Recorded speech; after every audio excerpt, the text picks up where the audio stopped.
Ya, dan pemirsa berikutnya kita simak pernyataan Kapus Penkum Kejagung Harley Sregar terkait pemeriksaan Ahok hari ini. Tadi sampai pukul 18 ya atau 6 sore bahwa penyidik pada Jampitsus telah melakukan pemeriksaan terhadap seorang saksi ya atas nama Pak Basuki Cahayapurnama ya bahwa pertanyaan yang diajukan oleh penyidik dalam pemeriksaan ini sesungguhnya masih bersifat pertanyaan yang umum ya. Setidaknya ada 14 pertanyaan pokok yang diajukan kepada yang bersangkutan, lebih melihat kepada bagaimana tugas fungsi yang bersangkutan sebagai komisaris utama dalam perusahaan atau korporasi yang holding ya, PT Pertamina Persero, terkait dengan pelaksanaan TUSI itu dalam konteks melakukan aktivitas pengawasan ya, pengawasan dalam kaitan dengan importasi atau tata kelola minyak mentah dan produk kilang di subholding PT Pertamina Patraniaga. Nah, yang kedua kami ingin sampaikan bahwa yang bersangkutan juga sesungguhnya pada kesempatan ini belum membawa dokumen-dokumen ya, lebih kepada data yang bersifat soft copy di soft copy. Nah, dan menurut yang bersangkutan bahwa kita masih harus melakukan katakanlah pengambilan data di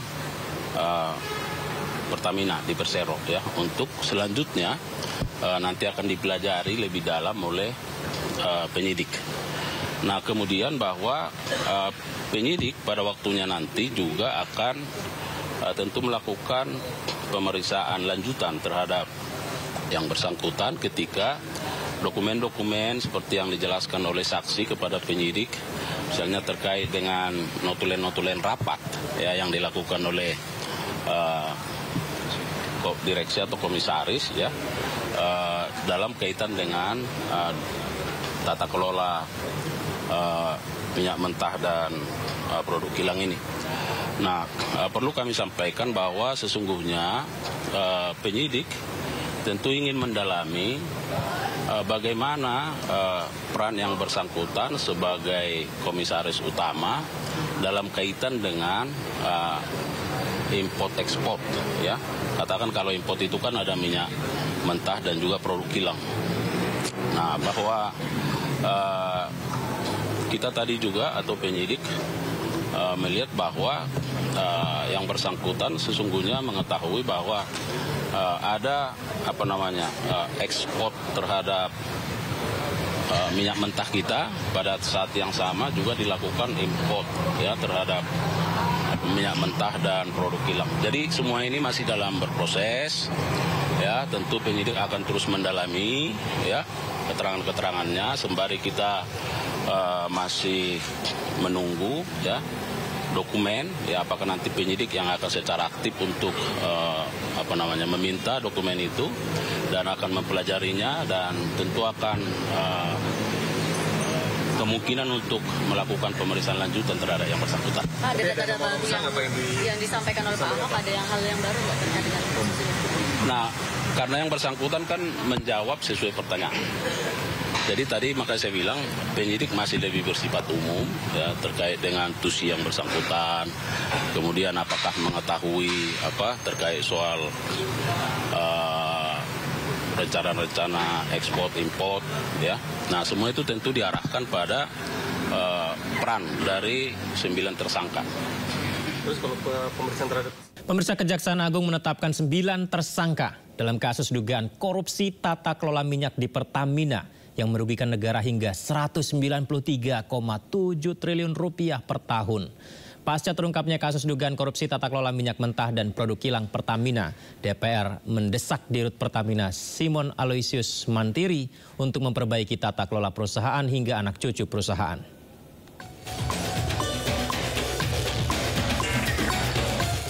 Kasus korupsi yang menyeret keterlibatan sejumlah petinggi anak usaha Pertamina membuka bobroknya tata kelola para pelaksana kebijakan migas di Indonesia. Kejaksaan Agung telah menetapkan 9 tersangka dalam kasus dugaan korupsi minyak mentah Pertamina. Mereka adalah Gading Ramadan Yudo, Komisaris PT Jengga Maritim dan Direktur PT Orbit Terminal Merak, salah satu broker dalam kasus ini. Dimas Marhaspati, Komisaris PT Navigator Katulistiwa dan Komisaris PT Jenggala Maritim. Rifa Sihaan, Direktur Utama PT Pertamina Patraniaga. Yoki Firnandi, Direktur Utama PT Pertamina International Shipping. Sani Dinar Saifuddin, Direktur Feedstock and Product Optimization PT Kilang Pertamina Internasional. Agung Purwono, Vice President Feedstock Management PT Kilang Pertamina Internasional. Muhammad Keri Andrianto Riza, Beneficial Owner PT Navigator Katulistiwa. Serta 2 tersangka lainnya yang merupakan Direktur Pemasaran Pusat dan Niaga PT Pertamina Patraniaga Maya Kusmaya dan VP Trading Operation PT Pertamina Patraniaga Edward Korne. Dugaan kecurangan dalam impor minyak mentah periode 2018 hingga 2023 ditemukan oleh Kejaksaan Agung pada periode 2018 hingga 2023. Peraturan Menteri SDM Nomor 42 Tahun 2018 menyebut bahwa pemenuhan minyak mentah dalam negeri wajib utamakan pasokan dari dalam negeri. Namun, ketiga petinggi Pertamina mendorong impor minyak guna memuluskan dibukanya keran impor minyak. Ketiga petinggi Pertamina diduga menggelar rapat untuk turun ke produksi kilang minyak. Ketiga tersangka sengaja menolak minyak hasil produksi dalam negeri oleh kontraktor kontrak kerjasama. Akibatnya minyak hasil produksi dalam negeri tak terserap dan harus diekspor. Keran impor pun dibuka, namun para tersangka bersekongkol mengatur pemenang tender. Impor minyak mentah dan impor produk kilang pun dipatok dengan harga tinggi. Negara pun rugi 35 triliun rupiah. Tak berhenti di harga tender impor, markup kontrak juga terjadi saat pengiriman minyak mentah dan produk kilang ke Indonesia. Mereka menunjuk agen atau broker yang bersedia memarkup harga beli minyak hingga 13-15% dari harga pasar. Mereka juga membayar seharga RON 92, namun minyak yang diterima RON 90 atau lebih rendah. Akibatnya negara merugi sebesar 11,7 triliun rupiah. Mereka juga membuat acuan pemberian kompensasi dan subsidi BBM melalui APBN menjadi tinggi. Akibatnya pengeluaran negara untuk kompensasi dan subsidi APBN pun meningkat.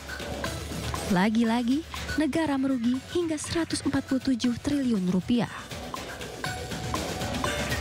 Kerugian yang ditimbulkan dari korupsi ugal-ugalan para petinggi Pertamina ini mencapai 193,7 triliun rupiah per tahunnya.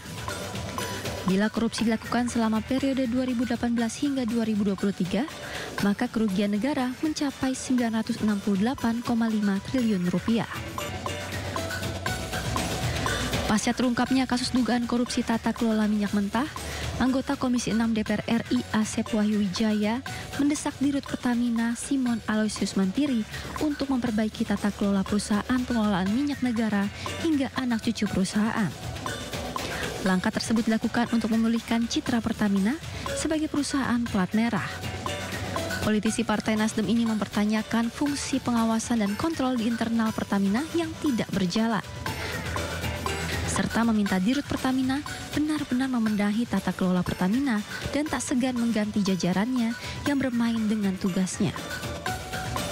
Jadi buat saya bersih-bersih ganti pemain harus Pak, perlu Pak, oleh orang Bapak mungkin yang baik, basisnya meritokrasi. Dia mampu, dia baik, dia proper, dia menguntungkan rakyat, tidak nyolong ke rakyat lagi, tidak nipu rakyat lagi, tidak nyolong negara lagi, tidak ambil subsidi ke negara, pura-pura jual begitu gitu Pak. Ya begitu, memang harus ganti pemain Pak. Asep menilai Pertamina perlu mengembalikan citra dan kepercayaan publik, terlebih setelah peluncuran Badan Pengelola Investasi Danantara, di mana Pertamina ada di dalamnya.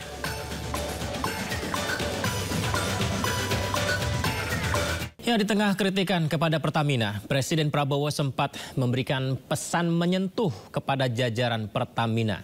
Pemirsa, pesan ini disampaikan Direktur Utama PT Pertamina saat rapat dengar pendapat dengan DPR RI.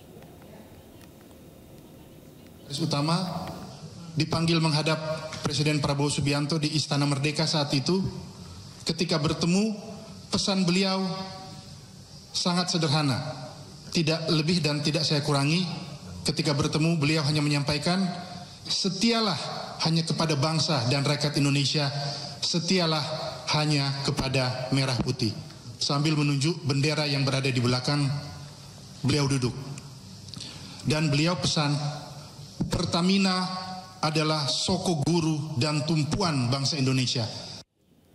Kita beralih ke informasi lain, pemirsa. Menteri Perdagangan Budi Santoso melakukan sidak ke salah satu pabrik minyak kita di Karawang, Jawa Barat. Hasilnya, Mendak menemukan botol-botol kemasan minyak kita dengan kapasitas yang ternyata tidak sesuai dengan takaran. Setelah dimasukkan dalam alat ini, isinya hanya 800 ml ya, yang seharusnya 1000 ml atau 1 liter.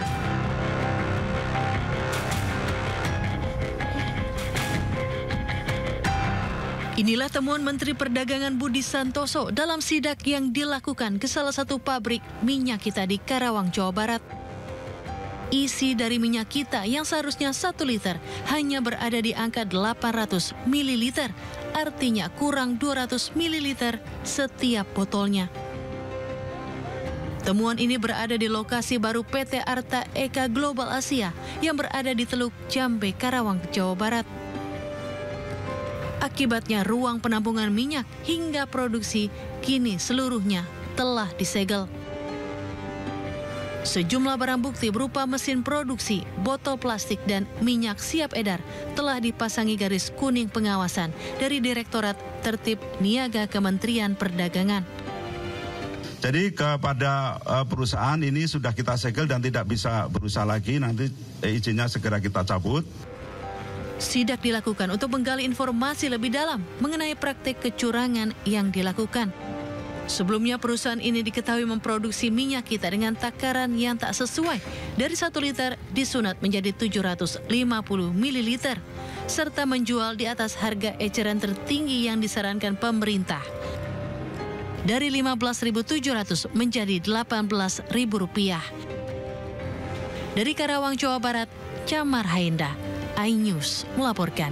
Sementara itu, Satgas Pangan Polda Jatim menggerebek Home Industry yang memproduksi minyak kita palsu. Pelaku mendapat keuntungan hingga ratusan juta rupiah.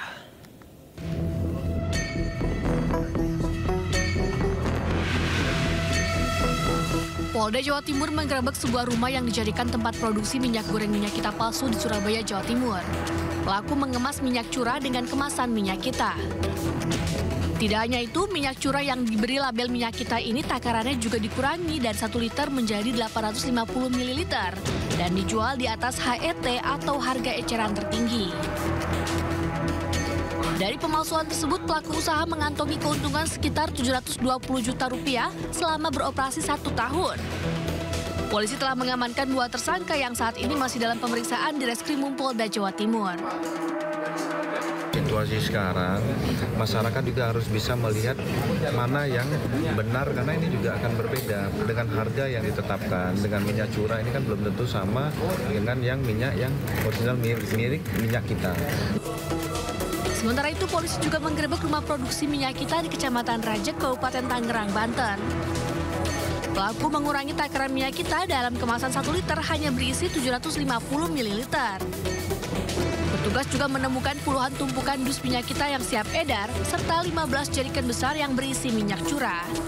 Dari Kabupaten Tangerang, Banten, dan Surabaya, Jawa Timur, Aimarani, Rahmat Ilyasan, iNews melaporkan.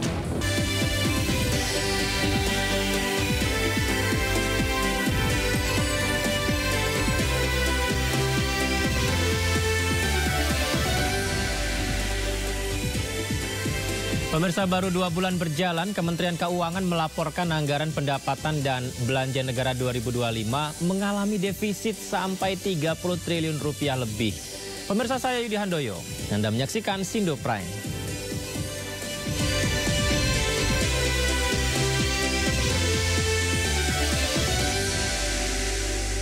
Mantan Komisaris Utama Pertamina Basuki Cahayapurnama alias Ahok selesai diperiksa Kejaksaan Agung pemirsa. Ahok diperiksa terkait mega korupsi anak perusahaan Pertamina. Ya, Basuki Cahayapurnama atau Ahok seperti yang kita lihat saat ini menjalani pemeriksaan selama 8 jam oleh penyidik Kejagung dalam kapasitasnya sebagai saksi dalam kasus dugaan korupsi tata kelola minyak mentah dan produk kilang minyak pada PT Pertamina Subholding dan kontraktor kontrak kerjasama tahun 2018 hingga 2023. Dan selama pemeriksaan, Ahok bekerja sama dengan memberikan agenda rapat yang pernah digelar. Ahok pun mempersilahkan penyidik untuk mengecek langsung isi rapat tersebut sesuai dengan catatannya. Ahok menyebut dirinya senang dapat membantu Kejagung dalam mengungkap mega korupsi yang merugikan negara 193,7 triliun rupiah. Bukan alat, saya menjadi saksi 9 orang. Itu kan diulang. Saya kenal itu 9 orang, itu kan baca lagi, tangkap 2. Kamu kalau 9 kali 2 ada 18. Masing-masing 7 halaman. Ya itu aja sih ya. Pak, kalau terkait dengan broker-broker yang broker-broker itu gimana Pak?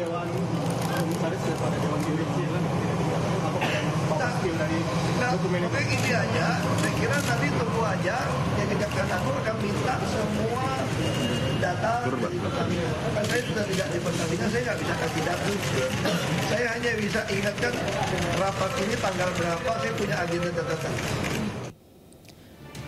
Sebelumnya Kejaksaan Agung menegaskan akan memanggil seluruh pihak yang diduga terlibat dalam korupsi tata kelola minyak mentah dan produk kilang Pertamina periode 2018-2023. Kejagung mengaku perlu periksa pihak terkait untuk pengembangan kasus dan penyidikan, termasuk memeriksa Ahok.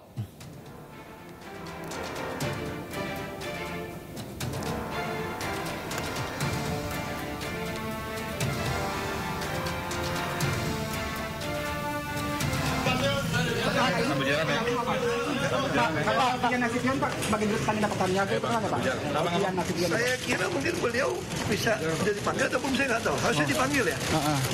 Pak, kan lapisannya kan masih dirut-dirut yang lama. Kalau Pak Rifat kena, harusnya mantan dirutnya juga dipanggil mungkin.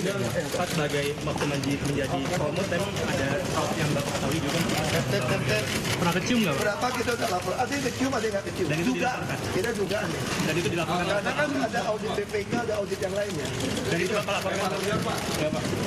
Aduh, baik nanti kamu penyidik deh. Pak, kalau aku datang bantu jaksa. Pak Rijal Khalid gimana Pak? Tapi yang terbesar ini siapa Pak yang bakal Bapak spill Pak? Kamu tanya sama penyidik. Pak Rijal Khalid gimana Pak? Sama Pak apa?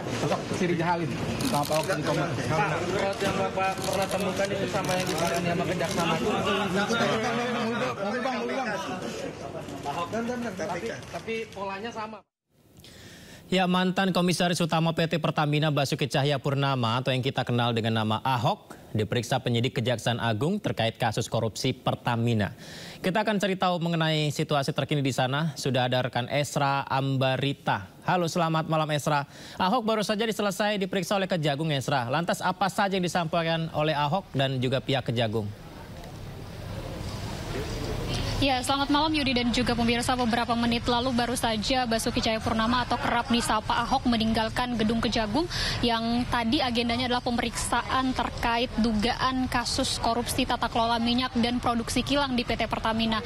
Poin-poin menarik yang cukup kami dapatkan tadi dari pernyataan Ahok kepada awak media adalah bahwa ia terkaget-kaget ketika banyak sekali pertanyaan yang dilontarkan ataupun yang diberikan dari penyidik dalam hal ini terkait kasus korupsi ini. Dan kalau kami detailkan bahwa ia juga sampai harus terkaget-kaget mendengarkan pertanyaan, ada belasan pertanyaan yang ia dapatkan karena terbilang cukup lama sekali dari Ahok ini diperiksa, yakni kurang lebih ada, kalau kami estimasikan waktu dari pukul 8.45 pagi hingga pukul 6:30 malam, ada sekitar 8 jam kurang lebih dalam pemeriksaannya. Nah, sempat juga kami tanyakan mengapa terbilang lama. Nah, disebutkan oleh Ahok bahwa ini berkaitan dia harus menjadi saksi untuk 9 orang tersangka. Jadi satu persatu harus didetailkan terkait bagaimana dalam kasus korupsi ini. Namun menyoal dugaan pengoplosan, Ahok tadi mengatakan bahwa itu tidak menyinggung hal pengoplosan. Lebih dari itu, bahkan hal-hal yang di luar pikiran Ahok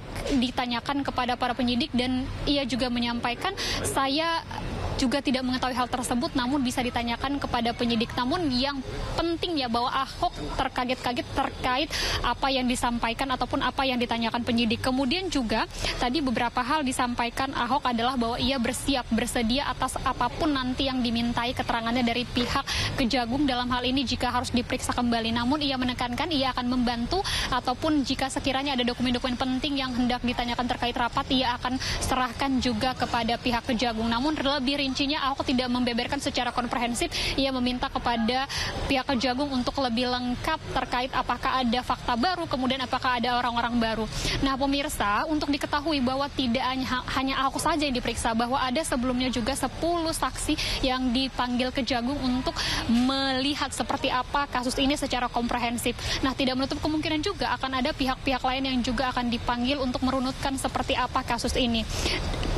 Dan untuk diketahui bahwa kasus ini merugikan negara setidaknya mencapai 193,7 triliun, dan salah satu tersangka yang ditetapkan adalah dari Direktur Utama Patraniaga yakni Rifa Siaan, yang tentunya tidak menutup kemungkinan pula bahwa ada pihak-pihak tersangka lain karena ini mencakup hal yang cukup besar sekali. Demikian, kembali ke Anda, Yudi.